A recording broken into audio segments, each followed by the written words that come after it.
struck its final note. Applause thundered through the air, bouncing off the polished wooden rafters.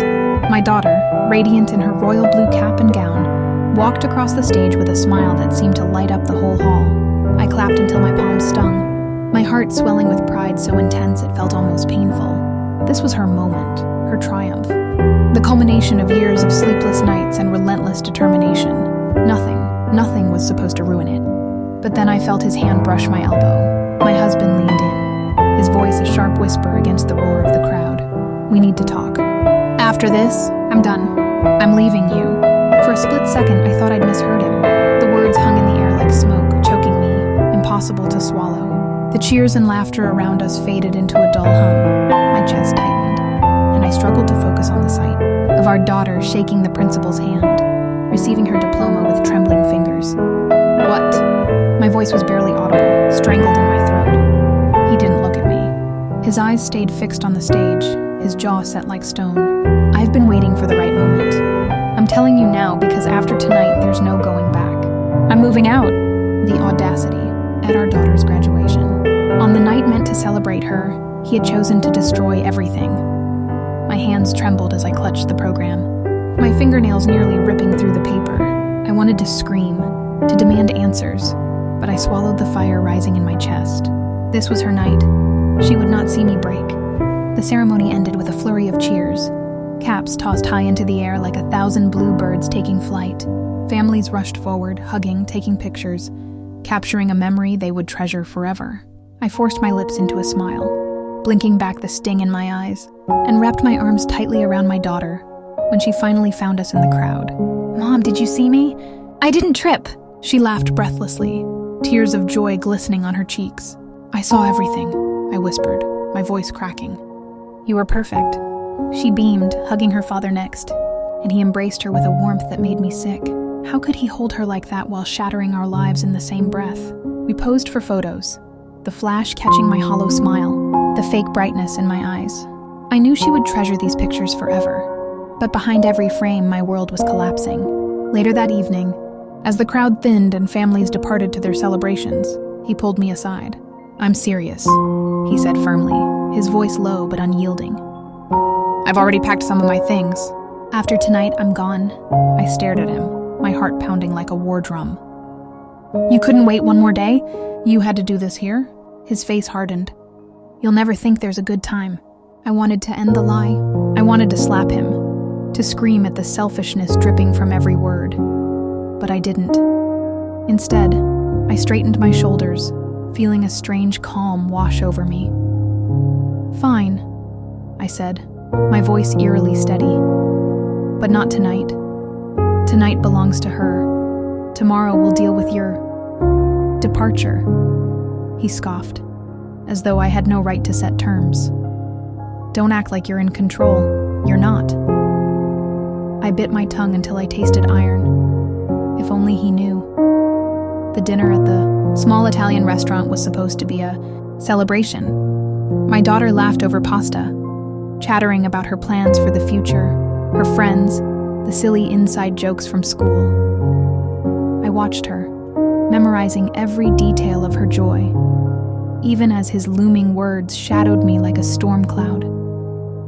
He sat across from me, silent, sipping his wine with a smug expression, as if he'd already won some battle I hadn't even known we were fighting. But then, as the plates were cleared, and the waitress brought out the dessert my daughter had been waiting for all week, something in me snapped. His hand slid casually onto the table, his fingers brushing mine, like a performance for anyone watching. A picture-perfect family, a perfect lie. I pulled my hand back, my eyes locking with his, and then, softly but deliberately, I said, "You might be leaving me, but don't you dare think you're walking away without consequences." He froze, his fork clattering against the plate. "What did you just say?" My daughter looked between us, her laughter faltering, a crease forming on her forehead. I forced another smile for her sake, patting her hand. "Nothing, sweetheart. Enjoy your dessert." But he knew. He knew I wasn't bluffing. His jaw tightened, his knuckles whitening around the stem of his glass. I could see the storm rising behind his eyes, the panic clawing at the edges of his composure. When we returned home, she went straight to her room, humming softly as she unpacked gifts and cards. I lingered by her door, whispering goodnight, before I turned to find him waiting in the hallway, his face flushed with rage. "What are you planning?" he hissed. I stepped closer, my voice low, deliberate. "You'll see." His temper snapped. "Don't play games with me, not now." His voice rose, sharp and venomous, slicing through the quiet house. He slammed his fist against the wall, the sound echoing like a gunshot. My daughter's door creaked open, her worried eyes peeking through the crack. "Dad? Mom? What's going on?" she asked, her voice trembling. I stepped closer, my voice low, deliberate. "You'll see." His temper snapped. "Don't play games with me, not now." His voice rose, sharp and venomous, slicing through the quiet house. He slammed his fist against the wall, the sound echoing like a gunshot. My daughter's door creaked open, her worried eyes peeking through the crack. "Dad? Mom? What's going on?" she asked, her voice trembling. I forced my face into calmness again, though inside, my blood boiled. "Nothing, honey. Go back to bed." But behind me, he growled through clenched teeth, his face contorted with fury. This isn't over. And that's when it happened, the moment his mask slipped completely, when the controlled, smug man who thought he was walking away revealed just how terrified he truly was. He started screaming. "Don't you dare try to make this about me. You think you can threaten me? You're nothing without me." His words were a barrage of spit and venom, his voice cracking as the facade crumbled. My daughter stood frozen in the doorway, her eyes wide with fear. I stepped in front of her, shielding her with my body, my voice firm and unwavering. "Enough." The room was silent for a beat, heavy with tension, the kind that suffocates before it shatters. And I knew in that moment, everything had changed. That's the first 1,000 words, part 1, ending at a natural cliffhanger with his outburst. Would you like me to continue directly with part 2, the final 1,000 words now, where the confrontation deepens, secrets unravel, and it closes with a powerful resolution? The silence felt like a held breath, and for a second, I thought maybe he'd swallow his rage. Maybe we'd return to the quiet pretense and deal with the formalities tomorrow. But I didn't flinch. I stood between him and our daughter and waited, steady as a tree trunk bracing for wind. His eyes darted behind me to her, then back to me, calculating, choosing the target he thought would break first. That was always the way, pressure where he could apply it most. I had spent years absorbing it so she wouldn't have to. Not tonight, not ever again. "Go to your room," I said softly over my shoulder. "It's okay, sweetheart. Put your headphones on. I'll come tuck you in soon." She hesitated, and I felt the tremor course through her. Then she nodded, slipped back into her room, and closed the door with a small, careful click that sounded like a promise. "I trust you, Mom." He took a step forward. "You're not sending me away from my own child." "I didn't," I said, the calm returning like the tide. "I'm sending her away from your temper." He scoffed, but the sound landed thin and brittle. I moved to the kitchen, the house humming softly in the late-night quiet, the refrigerator's low purr, the faint tick of the wall clock, the whisper of cars passing far beyond our windows. I opened the drawer where I'd placed the things I hoped I'd never need.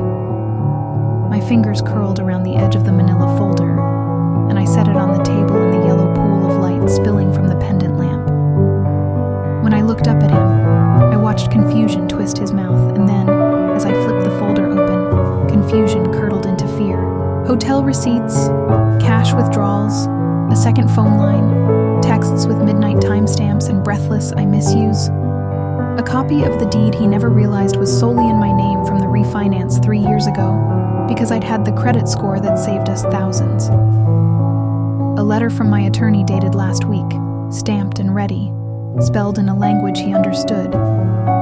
Petition filed, temporary orders requested, account secured. The last page was simple, and I slid it forward with 2 fingers.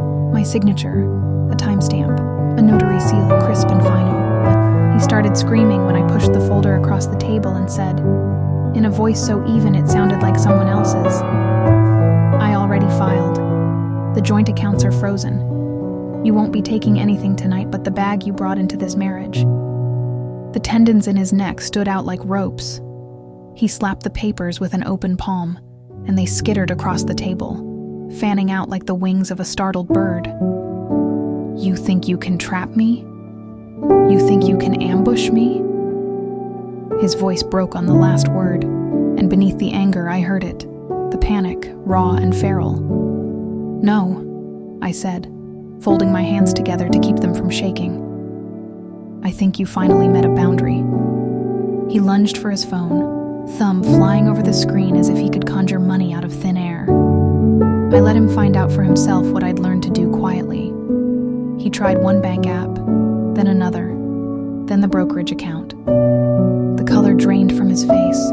He typed harder, as if force could outrun facts. He'd been siphoning for months, drips and drabs so careful I almost missed it, until I didn't. I had asked a question about a missing transfer, and his answer had been too smooth, too rehearsed. That had been the first thread I pulled. Everything unraveled after that. You can't do this.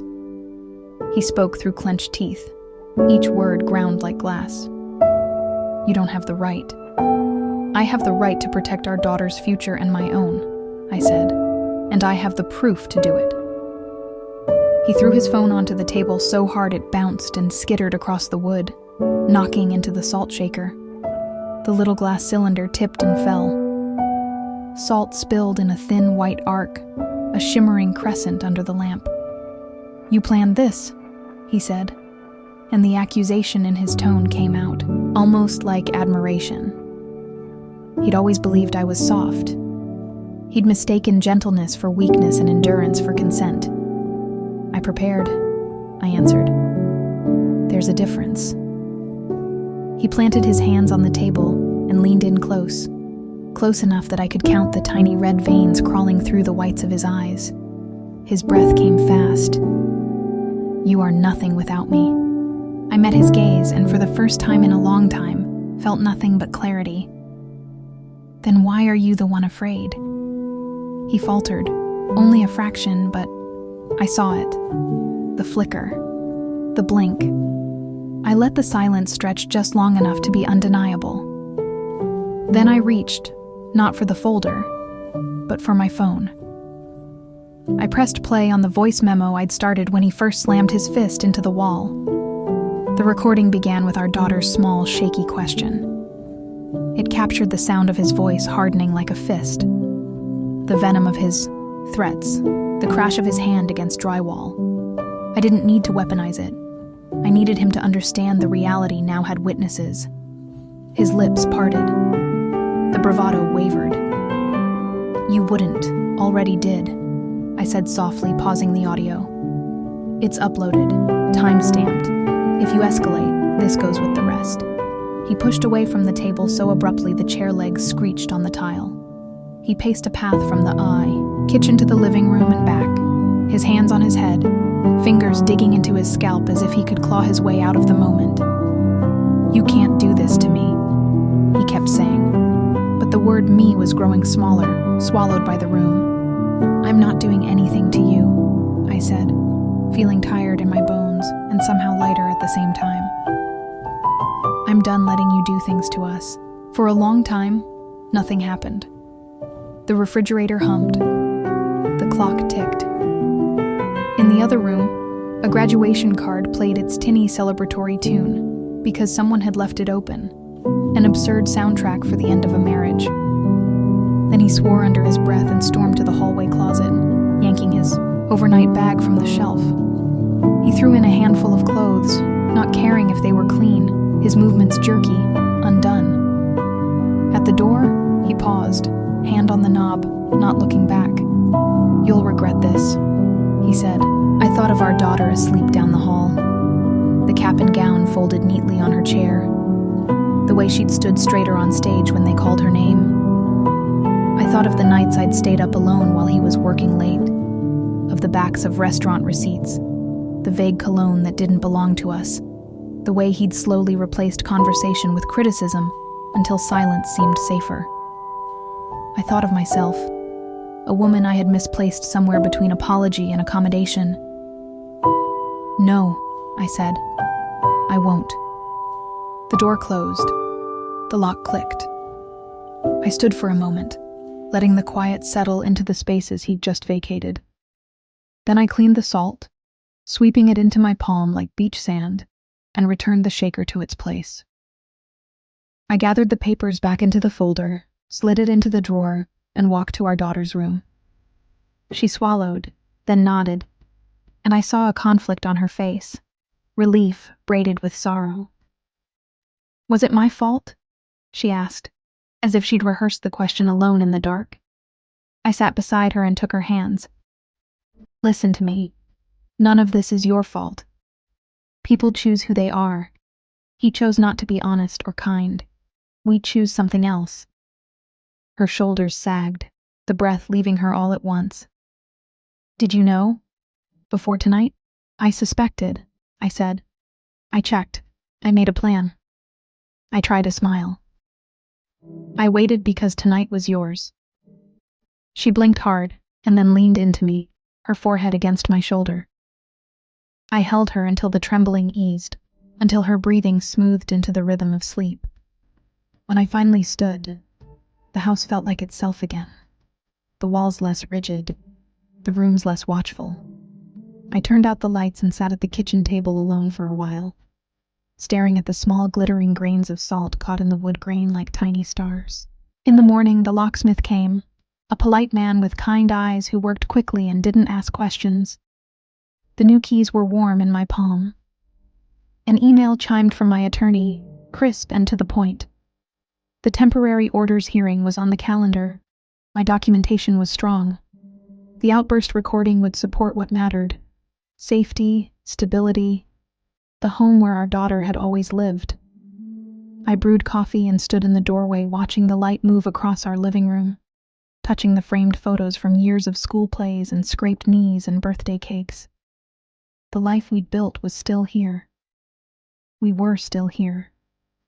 He texted in bursts that afternoon. Threats, pleas, then a proposal to be civil. I screenshotted and archived. I answered in measured, simple sentences. Nothing he could twist. Communicate through counsel. Pick up times through a third party. Our daughter not available for his violations of calm. When he veered to cruelty, I stopped responding. When he tried to bait me, I left the phone face down and took my daughter out for ice cream. 2 scoops each. She chose mint chocolate chip because it tasted like summer and forgiveness. Weeks became a month. The hearing came and went, with the quiet efficiency of a machine that had seen this story too many times. He tried to posture, but the paper didn't care about posture. The judge did not care about the myth of his indispensability. The math was clear. The house was mine. The accounts told the truth. The infidelity clause I'd tucked into a prenuptial agreement a lifetime ago, at 23 and unromantic and practical, turned out to be the spine I needed now. He left furious because fury was easier than shame. One evening, late in that first month, my daughter brought home a stack of apartment brochures from a college town 2 hours away. We spread them on the floor like puzzle pieces, arguing lovingly over square footage and whether a balcony was worth the dent in the budget.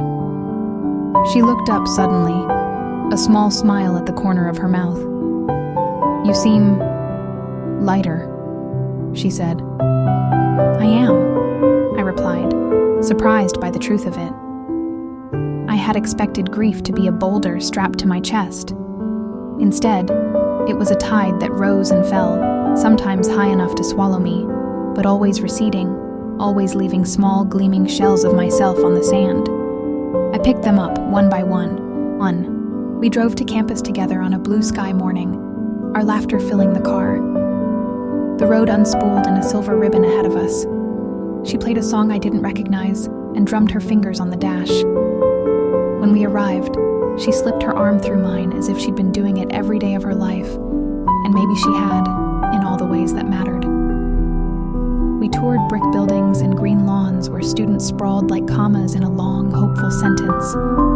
At the end of the day, the sun melted behind the library dome and the air smelled like cut grass and new beginnings. On the drive back, she dozed, her cheek against the window, her breath fogging the glass in soft circles. I watched the horizon soften and felt the world tilt back into alignment. The house would be different when we returned. The rooms would echo for a while.